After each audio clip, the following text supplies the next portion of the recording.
po sa iyong mga salita at po kami kami po ay iyong ipatadya sa kung mayroon na po mga ibang mga nag-iisip o nag-iisip po sa laban sa ibang Panginoon, wala na sa aming nabasa sa iyong mga pagkakas. Ikaw po ang aming sandigan ng Panginoon. Sa iyo po kami nananalig at nagtitiwala. Sa iyo po iligtas nyo sa aming pangalaman at hanggang sino ang mga sispalit ang mga sa Panginoon, patuloy po kami protektahan lalo na po sa panahon po sa kawagang sinadalaman din po namin ang alam mga patiran yung mga tulad Panginoon silang mga sa kasukan at nararamdaman ng ramdaman sila po ay tutuloy ng aming mga pagpalag pagpalag ng mga Panginoon sila po ay tulungan po at sila po ay iadyaw po sa kanilang mga Panginoon Panginoon sila po ay nananawag sila sila po ay patuwarin po ang Panginoon po ay minsan ay nakakalimot sa inyo ay nakagawa ng hindi naayon sa iyong kalooban. Patuloy po kami i-lift up sa mga gabayan sa tulong sa inyo.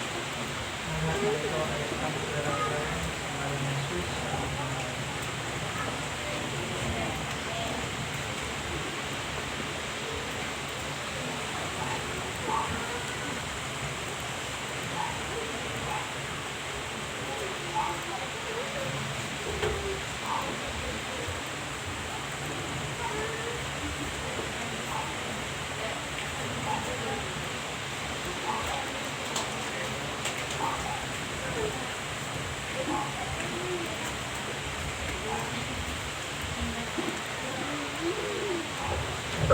Puri po, Panginoon. Nawa ang biyaya ng ating Panginoon Diyos, ang pag-ibig ng ating Diyos Ama, ang biyaya ng ating Panginoon Kristo, sa pag-ibig ng Espiritu Santo ay sumayin lahat. Amen. So, tayo po ay dumako sa ating kalataan. Ang ating teksto po ay hango sa 2 Timothy chapter 2, verse 1 hanggang 9. Ang ganda po ng ating scripture reading po kanina na ito ay sinulat ni David.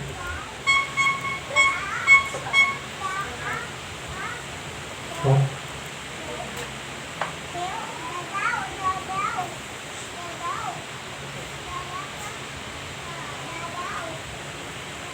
kung naintindihan po natin kanina ang ating scripture reading, ay ito'y pakikipag-usap ni David sa ating Panginoon Diyos.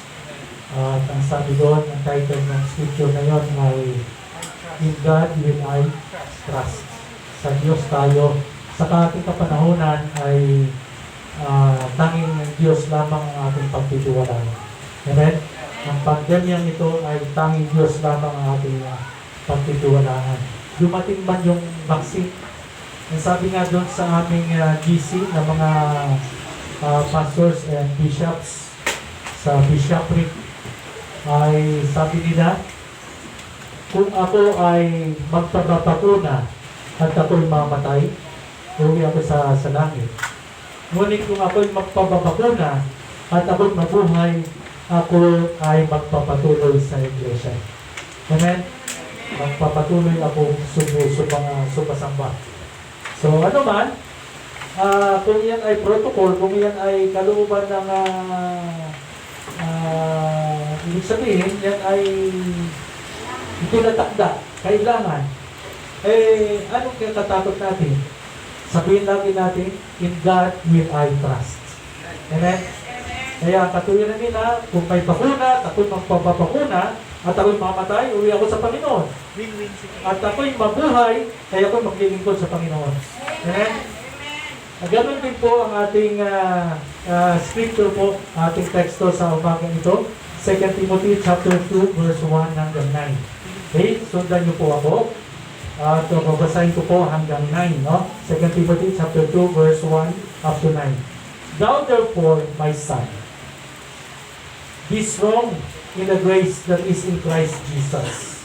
And the things that thou hast heard of me among many witnesses, the same commit thou to faithful men, who shall be able to teach others also. Thou therefore endure hardness as a good soldier of Jesus Christ. No man that warreth entangleth himself with the affairs of this life, that he may please him who hath chosen him to be a soldier. And if a man also strive for masteries, yet is he not crowned, except to strive lawfully. The husbandman that laboreth must be first partaker of the fruits. Consider what I say, and the Lord give thee understanding in all things. Remember that Jesus Christ of the seed of David was raised from the dead according to my gospel, wherein I suffer trouble, so as an evildoer, even unto bands. But the word of God is not bound.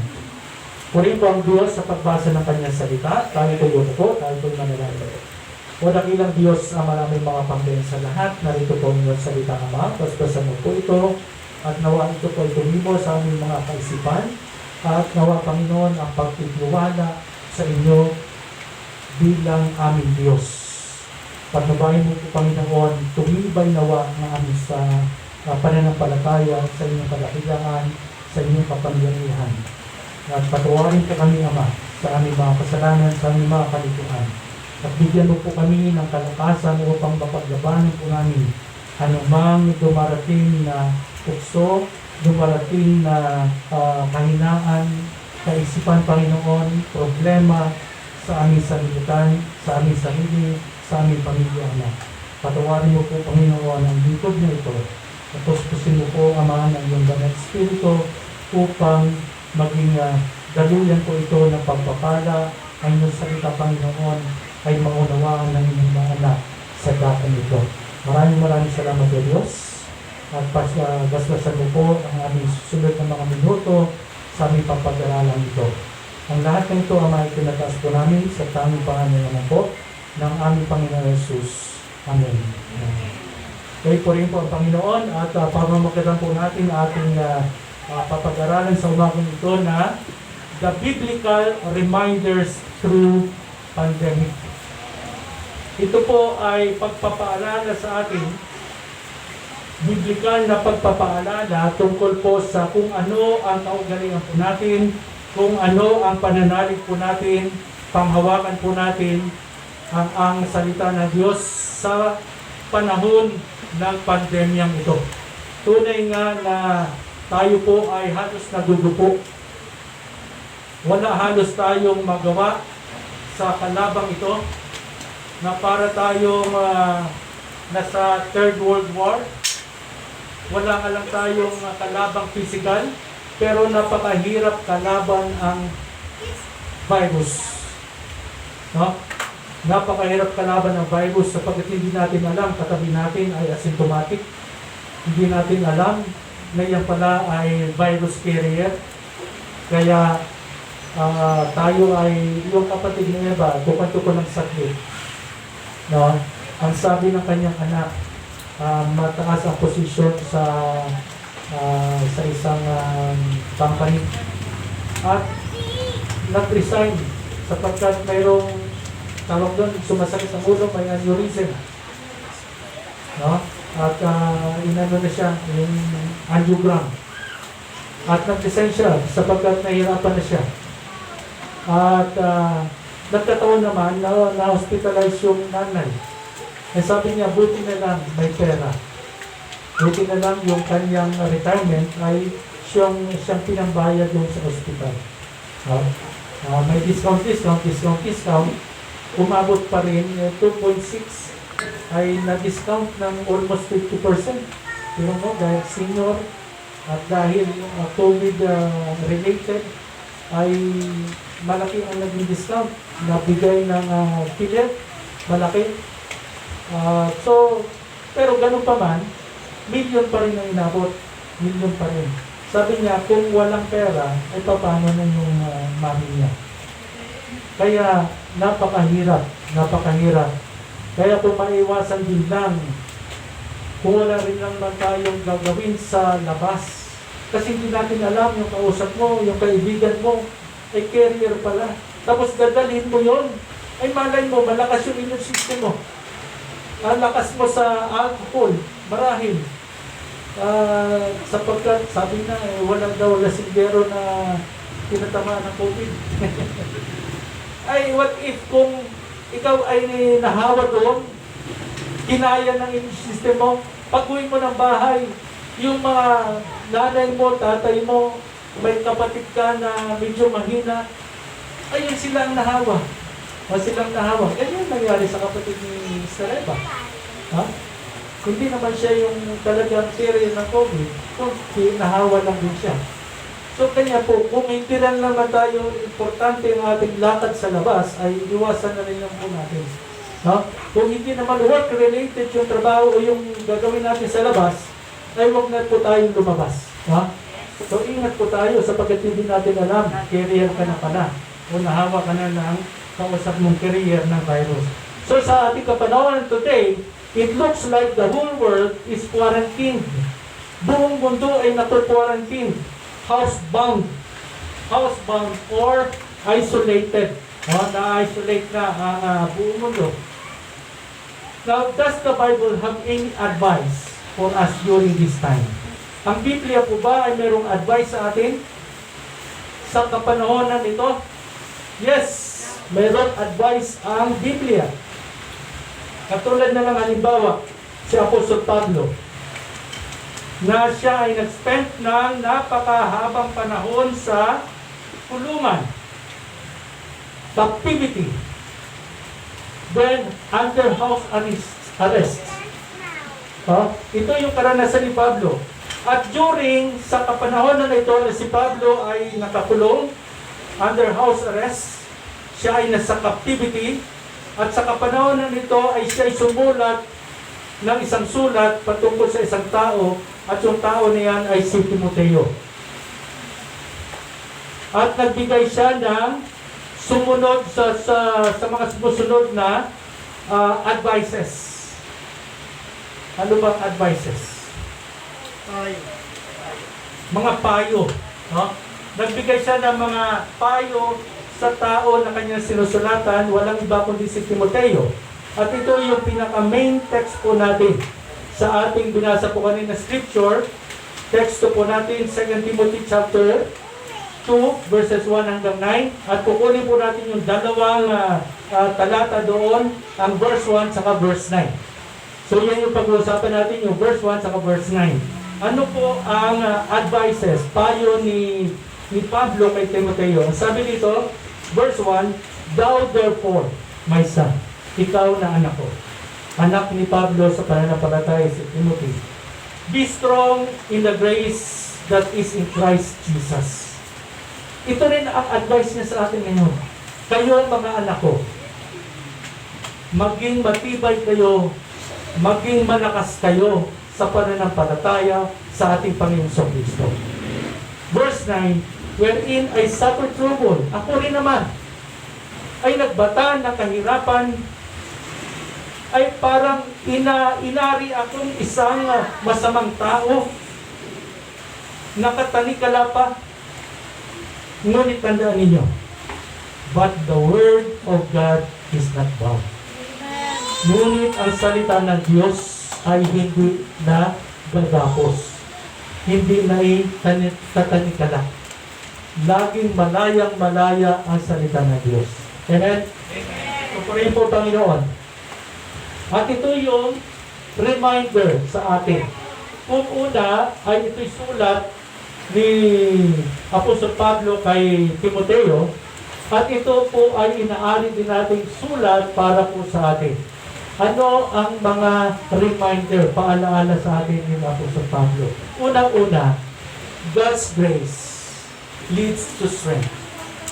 Ang biyaya ng Diyos ay magdadala sa atin ng kalakasan. Sa verse 1, Thou therefore, my son, tayo na mga anak ng Diyos, maging malakas ka, magpalakas ka sa biyaya na kay Kristo Jesus. So, tayo po ay mga Kristiyano, tayo po ay mga anak ng Diyos. Ang kalakasan po natin ay sa biyaya lamang ng Diyos. Ang kalusugan po natin ay nakadepende lamang sa biyaya ng Diyos. Kung wala po tayo sa biyaya ng Diyos, baka paglabas natin, isang labas natin, ay tatamaan na po tayo ng virus. Kaya isipin po natin bilang mga tao, tayo po ay nasa biyaya lamang ng Diyos. What is grace? How can someone be strong in the grace? Paano maging malakas ang isang tao sa biyaya lamang? Now, ano ang grace? Ito ay an undeserved favor. Hindi natin pinaghihirapan. Biyaya po ito. Amen. Hindi natin ito pinagtatrabahuhan. Ito po ay regalo lamang ng Diyos. Gaya na sa Ephesians chapter 2 verse 8 hanggang 9, ang sabi rito, For by grace are you saved. Sa biyaya lamang tayo nangaligtas. Ay kung wala ka sa Diyos, kung wala ka sa presensya ng Diyos, paano ka makagain ng biyaya? Kung ang buhay mo ay hindi mo nilalaan sa paglilingkod sa Diyos at hindi mo kinikilala ang Diyos, paano mo magiging ng biyaya na yan? Paano ka bibigyan ng Diyos ng biyaya?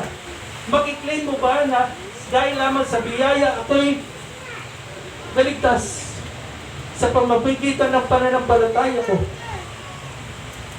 at hindi sa aking sariling gawa, kundi ito'y regalo ng Diyos? Paano mo makiklaim yan kung hindi mo naman pinahalagaan ng Diyos? Kung baliwala sa iyo ang Diyos, paano makiklaim ito ang verse 8 na ito? At sa verse 9, sabi nito, not of works. Eh, paano yun? Hindi dahil sa pamamagitan ng mabuti mong gawa upang sukat mong ipagmamapuri. So, ibig sabihin, sa biyaya lamang tayo nabubuhay. Sa biyaya lamang ng Diyos, ay paano kung hindi mo pinahalaga ng biyaya ng Diyos? Kung hindi mo pinahalaga ng Diyos, hindi mo kinikilala ang Diyos sa buhay mo, hindi mo ipinamumuhay ang sinasabi ng Diyos, paano mo maklaim ang biyaya ng Diyos? Now, if anyone understood, kung mayroong magtaong makakaunawa at nangangailangan ng biyaya, ng strength, kalakasan mula sa Diyos, ay wala ng iba kundi yan ay si Pablo. Imagine ninyo nga, nangangaral ka lang ng salita ng Diyos ng Ebanghelyo, ay ipahuhuli ka na, ikukulong ka na. Buti nga sana kung kilo-kilong siya buwang nahuli sa iyo. So, lang, justified yung pagkatulong sa iyo. Hindi. Nangangaral ka ng salita ng Diyos. Ang gusto mo ay maligtas ang tao sa pamamagitan ng biyaya ng Diyos. Gusto mo, ang naunawaan mo, ay maunawaan din ng iba. Yan yung hangarin natin. Kaya tayo nangangaral ng salita ng Diyos sapagkat ang pagkaunawa mo tungkol sa salita ng Diyos ay dapat matututunan mo rin. Mapapakinggan mo rin. Ang biyaya na natanggap ko ay dapat matanggap nyo rin. Ang pagkakilala ko sa ating Panginoon sa Kristo ay dapat makilala mo rin. Yun din ang pagkakilala mo. At kung mayroong tao man na nangailangan at gusto unawain ang biyayang iyan, ay walang iba kundi si Pablo na. Imagine mo, ay mas maigi pa yung mga kulungan kahit hindi ka makatulong ng diretsong paa. O nakadiretso ang paa sa kulungan dito. Ay sa kanila dungeon. Napanood nyo ba yung sa Korea telenovela na mga sinaunang palabas? na ang kulungan nila, bukod yan sa mga parang pinagtagpi-tagpi lang ng mga kahoy, may dungeon sa ilalim. Sa ilalim ng lupa, andun ang kulungan. Eh siyempre, walang aircon doon. Nasa ilalim ka ng lupa. Paano magkakaroon ng hangin doon? Eh kung mahina-hina ang baga mo, mahihina-hina ang puso mo, ay kamamatay mo. Kung nailagay ka doon sa dungeon. Now, Paul understood captivity. Naintindihan ni Pablo, ano ang buhay sa pagkakulong. He understood being housebound. Naintindihan niya kung paano ma-house arrest, ma-quarantine. Yan nga eh. Dapat ako ay pupunta yearly doon sa ating mission sa Negros. Kaya tinanong ko si Pastor Jonathan, tanungin mo nga dyan sa Bacolod kung anong protocol. Pagdating mo ba sa Bacolod, ikaw ba ay dire-diretso? Paglabas ko ng aeroplano, ikaw ay dire-diretso? Sabi niya, hindi Pastor, iko-quarantine ka ng 14 days. 14 days. Tapos ang travel mo lang ay 1 linggo. Nag-ticket mo lang 1 linggo. Maku-quarantine ko rin ng 14 days. Hindi abonado ka pa. So, naiintindihan ni Pablo kung paano yung buhay na quarantine, housebound, house arrest. He was arrested for spreading not the contagious virus. Kinulong siya, hindi dahil sa contagious virus, kundi sa contagious gospel. And praise God, yung contagious gospel na pinangaral ni Pablo, na pinagkakulong ni Pablo, ay nakarating sa ating kapanahonan. Amen? Yan yung ipinagkakulong ni Pablo. Ang pangangaral ni Pablo ay siya ikinulong dahil sa pangangaral na yan. Sa good news, ano ba ang magandang balita? Ano bang maganda doon sa pagkakakulong ni Pablo? Ang maganda doon sa pagkakulong ni Pablo ay ang good news, ang magandang balita na si Kristo Jesus ipinanganak, anak ng Diyos, nabuhay bilang tao, nangaral ng kaligtasan. Tinalo ang kamatayan nang sa ganoon ang bawat isa sa atin kapag sumampalatay sa Kanya ay hindi na mapapahamak, kundi magkakaroon na ng buhay na walang hanggan. Amen? Yan yung magandang balita. Yan yung good news na ipinangaral at ipinakulong at nakulong si Pablo dahil diyan. The same good news or gospel that landed Paul in prison would be Timothy's solution in times of weakness. Now, tatanungin natin, bakit nagbigay si Pablo ng advices kay Timothy? Wala namang problema si Timothy. Tingin natin, wala namang problema si Timothy. Ang problema, ang weakness, ang kinakatakot ng ni Timothy sapagkat ang panawagan sa kanya maging pastor. Yun yung kinakatakot niya sapagkat siya'y bata. Sinong makikinig sa kanya? Siya'y bata. Kaya nga, yan din ang agam-agam ni Pastor Jasper. Paano ang pakinggan ng church sapagkat ako'y mas bata? Yan yung kinakatakot din ni Timothy sapagkat siya'y bata. Pero walang bata pagdating sa salita ng Diyos. Amen? Walang mas bata sa salita ng Diyos. Walang mas matanda sa salita ng Diyos. Yung bata o matanda ka, pag pinangangaral mo sa salita ng Diyos, hindi ka man pakinggan. As if hindi nila pinakikinggan ang Diyos. So like us, katulad natin, Paul's imprisonment would be our strength. Yan din yung sinasabi ni Pablo kay Timothy. Ang pagkakulong ko ay kalakasan mo. Strength in fighting this virus. Ang pagkakulong ni Pablo ay kalakasan natin sa paglaban sa virus na ito, pandemic na ito. Anong laban? Bilang tao, yes. Bilang tao. tayo ay nangangamba, nanganganib ang ating buhay. Pero isipin lamang natin, mamatay man tayo sa virus na ito, umuwi tayo sa Diyos. Yan ay kung nakasiguro ka na ikaw sa iyong sarili ay alam mo na anumang oras na ikaw ay mamatay, kasama ka ng Diyos. Kaya ngayon pa lang, sa pakikipaglaban natin sa virus na ito, siguraduhin mo na 100% ikaw ay nakakilala, ikaw ay tumatanggap sa ating Panginoon Kristo bilang ating Panginoon Tagapagligtas, sapagkat ayon sa salita ng Diyos, walang ibang kasalanan na walang kapatawaran kundi ang tanggihan mo si Kristo Jesus bilang Panginoon mo at Tagapagligtas. Kaya nakakaawa yung religion na hindi tinatanggap si Kristo Jesus bilang Diyos. Tanggap nila si Kristo Jesus bilang Tagapagligtas. Tao lang.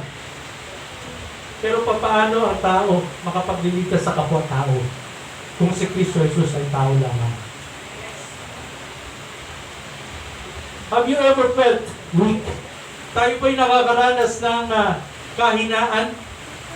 Or tayo po ba ay nakaranas ng kaisipan na give up na ako? Ayaw ko na? Wala na. Ha? Give up na ako. So sinabi ko po dito, hindi na kailangan ang salita. Hindi na kailangan magtanong. Nakaramdam ba tayo ng panghina? Yes.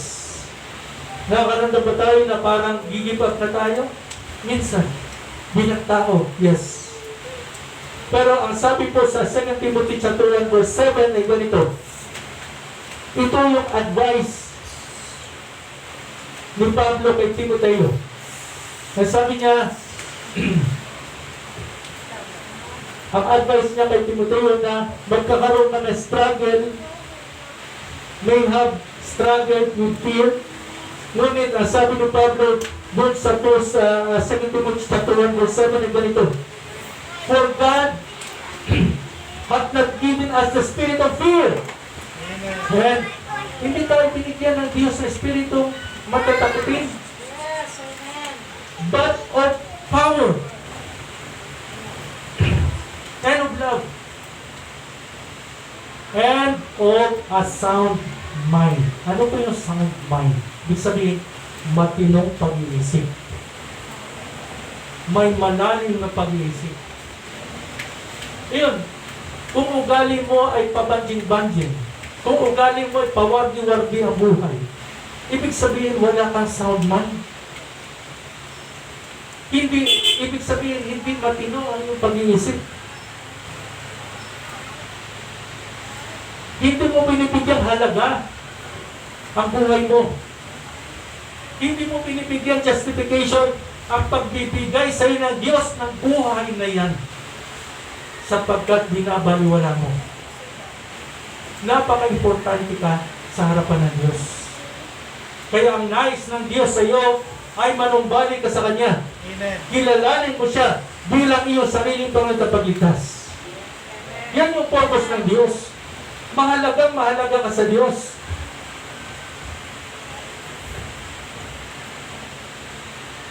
So Timothy needed reminders not to fear. Kinakailangan natin, bawat isa sa atin, kailangan natin ang ma-remind tayo na huwag tayong matakot. So, hindi ka ba natatakot? Bilang tao, yes, takot ako. Hindi ko alam ang bukas natin. Hindi ko alam kalusugan. Pag minsan nape-pressure ako, bumubukol po ito. Dalawa na. Dati ito lang. Ngayon dito na. Mapansin nyo, nakikita nyo may bumubukol. At pag nape-pressure po yan, sumasakit. Yung dati kaibigan ko rito si Jerry, naupirahan sa ulo. Sa utak. Eh bakit parang mga utak niya yata ngayon ang problema? Bakit mga ulo yata ngayon ang problema? So, kailangan natin, kung kailangan ni Timoteo ang paalala, kailangan din natin ang paalala. Hindi aksidente na rin ito tayo ngayon, sapagkat ito niloob ng Diyos na tayo magkasama-sama upang palalahanan. Maraming salamat sapagkat kahit na may pandemya tayo narito, at tanggapin po natin ang pangalanan ng Diyos sa buhay po natin. Pinaalalahanan po tayo, but magtiwala po tayo. Let us lean on Jesus. Ipagkatiwala po natin ang buhay po natin sa ating Panginoon Kristo. Panahon na para magbago po tayo. Kung tayo po ay dati natin pawardi-wardi ang buhay, walang direksyon ang buhay, panahon na para baguhin po natin. Tumulong po tayo. Tumulong po tayo sa kaayusan ng ating pamilya, sa kaayusan ng ating buhay.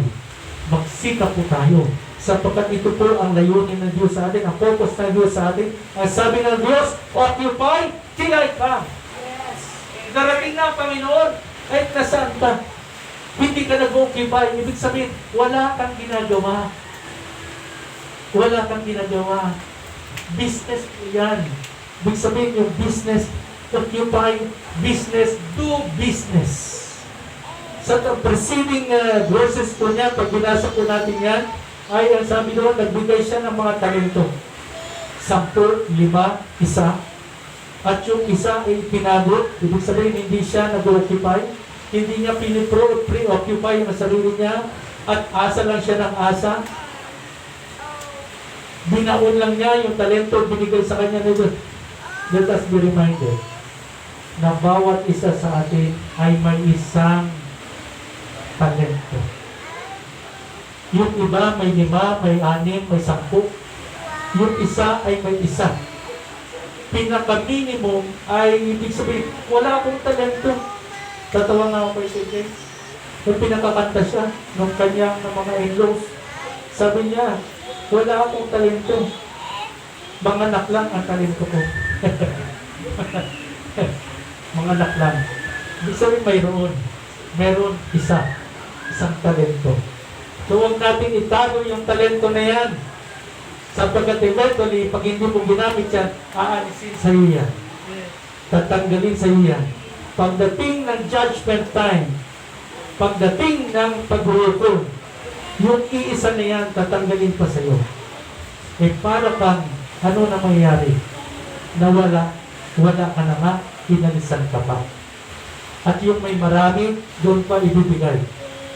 So, other pieces sa 2 Corinthians 12 verse 9, ang sabi rito, mismo ang ating Panginoon Kristo ay nagre-remind kay Pablo. At kung nagre-remind siya kay Pablo, ay nagre-remind din siya sa atin. Na sabi ng Panginoon doon sa 2 Corinthians 12 verse 9, ay sabi niya, may grace.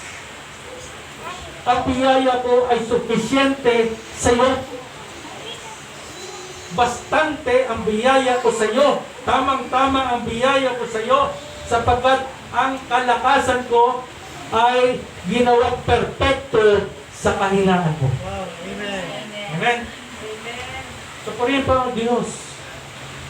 And then, pangalawa, as we conclude, God's word is not bound. Amen? Ang salita ng Diyos ay hindi nagagapos, hindi natatanikalaan.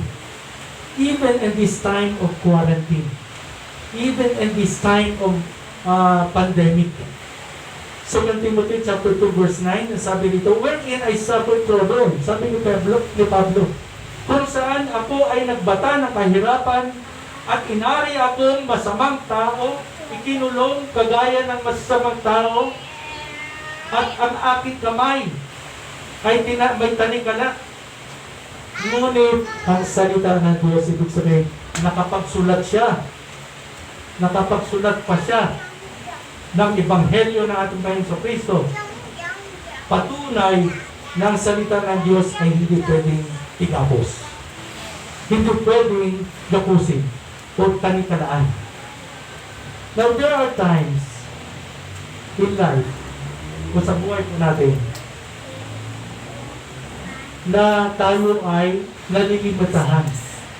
Restricted po tayo. Gusto natin pumunta roon, bawal. Gusto natin pumunta dyan sa mall, bawal. Pag wala kang face shield, bawal. Wala kang face mask, bawal. No face shield, No face mask, no entry. Lahat na lang. Lahat na lang. It seems na ang buhay po natin ngayon ay napipigilan. Nalilimatahan. Ngunit kagaya ni Pablo, bagamat siya ay nasa dungeon, limitado ang galaw, pero ang salita ng Diyos ay patuloy na lumaganap hanggang sa ating kapanahonan. Nakarating ang sulat ni Pablo galing doon sa dungeon. Yes. Amen? Galing doon sa kahirapan. Galing doon sa sinasabi as if limitado ang buhay. As if limitado ang kanyang paggalaw. Pero hanggang sa ating kapanahonan, 2020, sinulat niya ito almost 65 AD. Pero kapanahonan natin 2021, binabasa pa natin ang kanyang palaala. Amen? Yun yung sinasabi na salita ng Diyos ay hindi magagapos, hindi pwedeng matanikalaan ni naman. Kaya kung ang buhay mo ay it seems na parang walang direksyon, huwag kang maniwala dyan. Huwag kang maniwala dyan.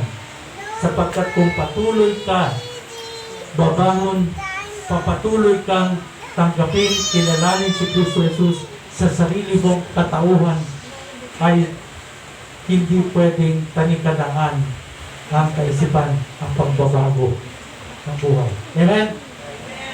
So, we are confined in a house. Nanatili tayo, nakukonfine tayo sa bahay natin, naku-quarantine tayo, mga estudyante, andyan na sila, nag-aaral, nandyan na sila sa bahay nila. Now, even a large portion of the world is currently housebound. Large portion ng mundo. Alam niyo po ba yung Taiwan, hanggang sa ngayon sila ay COVID-free? Mula pa nung last year, hanggang ngayon, ang Taiwan ay COVID-free sapagkat kaya nilang i-sustain ang kanilang mga pangangailangan araw-araw. Talagang lockdown sila. Kaya nila suportahan ang pangangailangan ng kanilang bansa at nag-lockdown sila. So, the whole bansa ay naka-housebound, quarantine due to this global pandemic. But Paul reminded Timothy at reminded us also that the word of God is not bound. Amen? Ang salita ng Diyos ay hindi pwede pigilan. Even at the time of technology was out of picture. Wala pang cellphone, kapanahon ni Pablo. Pero nakapagsulat siya. Saan siya sumulat? Hindi na natin concern yun. Anong ginamit niya pagsulat? Hindi na natin concern yun. Pero katunayan na wala pa noon ang technology. Wala pa noon ang cellphone in which Paul was writing. Sa pagsusulat ni Pablo. Now the word of God was spreading. Ang salita ng Diyos ay kumalat hanggang sa dumating sa ating kapanahonan.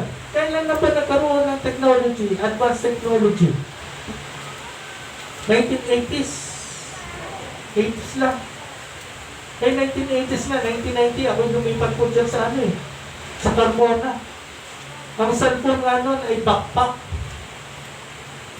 Backpack. Ang battery ay backpack. Motorola pa nun, ang tatak. At walang nakaka-afford nun, kundi company lang. 30,000, 33,000 ang isang cellphone.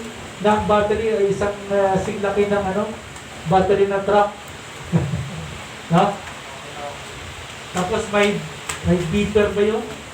Mag-beep-beep. Tapos papuntahin ka, hanap ka ng telephone. Tawag ka. Ganoon. 1980s lang yun. 1990s. Tapos kailan naman nag-ano sa atin yung mga cellphone na yan? Pero, sabi rito, wala pa noon. Out of picture pa yan. Ngunit lumalagana pa rin ang salita ng Diyos. Nangangulugan, hindi talaga kaya pigilan ang salita ng Diyos. The Word of God was spreading through letters. through God's people, God's messengers, through the growth of the early church, even through persecution. Kahit na may persecution, ay ngayon nga, malayong-malayo na, pero ang tao ayaw pa rin makinig. Ayaw pa rin sumigla. Now, as we have today, hindi kagaya ang kapanahonan natin. Pwede tayong mangaral ng online, YouTube, radio, TV. No? But thanks to what? Technology na meron tayo noon. Pero wag po natin gamitin yung technology na yan na as if yan lang po yung buhay po natin. Nasusurpas naman niya ang responsibility natin pagdating sa Diyos. Mas binibigyan natin panahon ng technology kaysa pagbabasa ng salita ng Diyos. May I remind everyone na pagdating ng ating, bigyan niyo po ng kaseryosohan ng ating devotion every night. Participate po tayo by family. At hindi nyo lang po basta-basta pababasahin. Ang paliwanag lang po dyan ay simple-simple lamang po.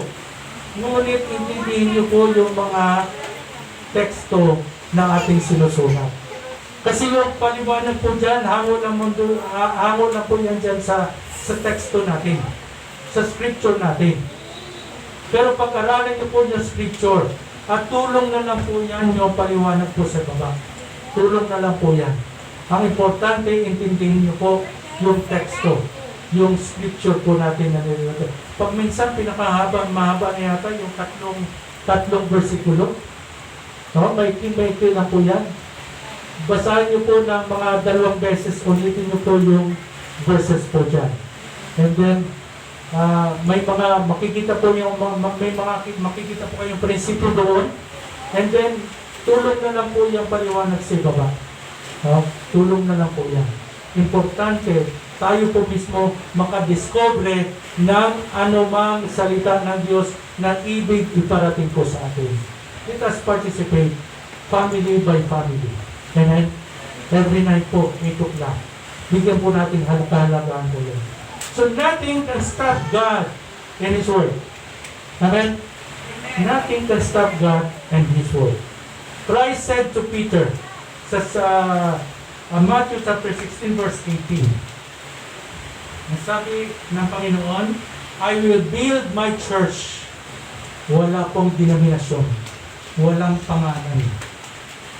Kaya nga doon sa, po natin, sa statement of faith po natin, I believe in the Holy Universal Christian Church. Sapagkat nagtayo ang Diyos ng isang religion. Ang religion na tinayo ng Diyos ay yung kanyang anak, si Kristo Jesus. Sapagkat pag intindihin po natin ang meaning ng religion, ay ito yung tagapagdugtong. Ang religion, religiyo, ay tagapagdugtong. So, ang itinayo ni Kristo Jesus, ang itinayo ng Diyos na iglesia ay si Kristo Jesus. Ang itinayo ng Diyos na religion ay si Kristo Jesus. Sampalatayanan po natin ang iglesyang tinayo ng Diyos. Kaya sabi ng ating Panginoon Kristo, I will build my church and the gates of Hades, the gates of hell, shall not prevail against it. Hindi mananaig ang taangkahan ng impyerno sa aking salita, sa aking iglesia. Amen? Sapagkat iglesia ng Diyos yun. Si Kristo Jesus ang ating religion. Purihin po ang Diyos. Amen? To God be all the glory. Tayo po tumayo. Tayo po ang sa Diyos. Wadakilang Diyos, ang maraming mga Panginoon sa lahat, minsan sa Panginoon, maraming salamat sa reminder na inyong ipinagdalo po sa amin sa oras na ito. Sa gitna ng pandemya ito, Panginoon, nawa kami po ay manatiling malakas. Nawa, Panginoon, ang iyong biyaya ay aming maging kalakasan at manatili po sa aming kaisipan na inyong salita ay hindi kayang talian ni naman, Panginoon. Magiging malayang-malaya ang inyong salita sa aming buhay. Now, Panginoon, sa aming response sa inyong katuruan sa amin, kay nawa, Panginoon, bigyan mo po ng kalakasan ng bawat isa sa amin. Ano man pong pagkakamali, ano man pong kahina po namin naramdaman, na tila baga kami po ay susuko na dahil po sa kahirapan, dahil po sa kalungkutan, dahil po sa takot. Nawa, Panginoon, ipalaala mo po lagi sa amin inyong salita na ito po ay hindi natakdan ng kailaan, hindi po nagagapos ang inyong kalakasan, Panginoon. Ang inyong biyaya ay sobra-sobrang kalakasan para po sa amin. At gabayan mo, Panginoon, ang bawat isa sa amin. Ingatan mo po, Panginoon, sa aming trabaho sa labas, sa aming paglabas-labas, Panginoon, sa aming pagbibiyahe-biyahe. Ingatan mo po kami sa aming mga kausap, Panginoon. Ilayo mo po ang bawat isa sa pandemya, sa virus, Panginoon, ng COVID-19. Gabayan mo rin po, Ama, ang ating bansa. Pagalingin mo po ang aming kalupaan. Bigyan ng katalinuhan ang aming presidente hanggang sa pinakamababang opisyalis ng aming barangay, Panginoon. Nang sa ganoon ay mapangisawan nila ang affairs ng aming bansa. Galahin po namin, Ama, ang inyong biyaya, ang inyong kabutihan, kalooban, nawa masunod po namin sa aming buhay. Maraming salamat, Panginoon, sa pagkakataon ito na kami po ay nakapakinig muli ng inyong salita. Balik mo po muli kami sa sunod pong linggo at kami po ay magpapatuloy na paglilingkod, pananambahan po sa inyo. Ngunit paalala mo muli sa aming Panginoon ang aming daily prayer devotion, nightly, Panginoon, at 8 o'clock ng gabi. Maraming salamat at lahat ng ito ay tinataas po namin sa tanging pangalan naman po na yung buktong na anak si Jesucristo, namin sariling Panginoon tagapagligtas kasama ng Espiritu Santo magpakailan pa man. Amen. Amen. Pagin po, Panginoon.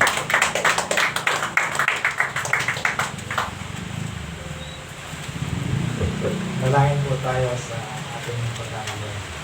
Lord, salamat po sa inyong marunong biyaya at kami po ay malakas at nagagampanan po namin ang aming panambaan sa araw ng linggo, Lord.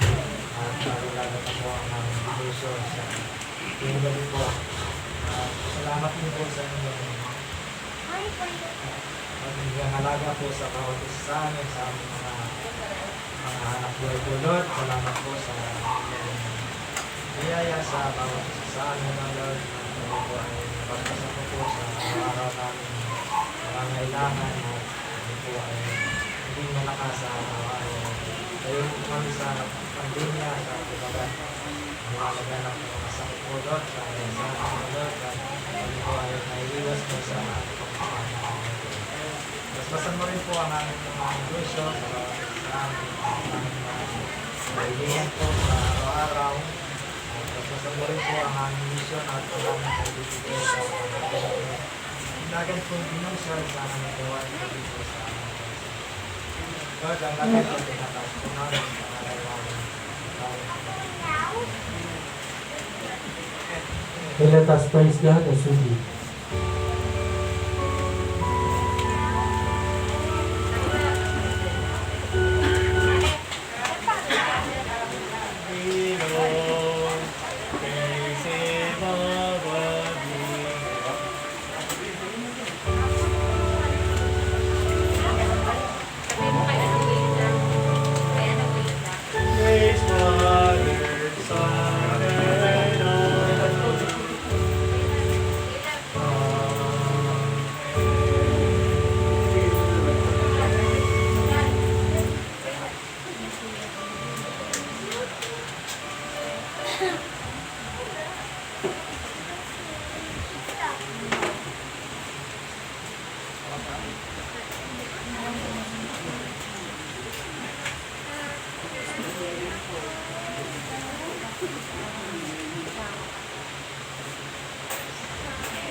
Tayo po'y manalangin sa pangwakas ng Lord.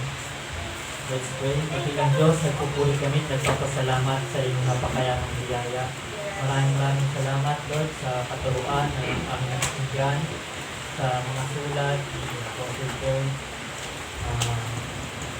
Dalayan ko, Lord, na bigyan po kami ng wisdom, ng katalinuhan itong maintindihan namin ang mga salita, ang mga prinsipyo na kami napakinggan. Papasalamat kami, O Lord, na salamat dahil kami ay patuloy na malayang nakakakinig, nakakapaglingkod sa inyo. Ito ay nagpapakita ng inyong grace. Salain ko na gabayan niyo po ang bawat isa sa amin. Tunay nga, O Lord, na ang inyong salita ay hindi nagagamit, hindi napakibilang, O Lord. Gabayan niyo po kami sa aming paghiwalay, matayin po kami, makarating kami ng ligtas sa aming ganitong kamahalan, baging sa aming mga ipagkukutan sa aming araw nito. Ito po, Lord, ang aming samot dalangin sa matamis sa Panginoon Jesus na aming Panginoon at sa iyong tagapagligtas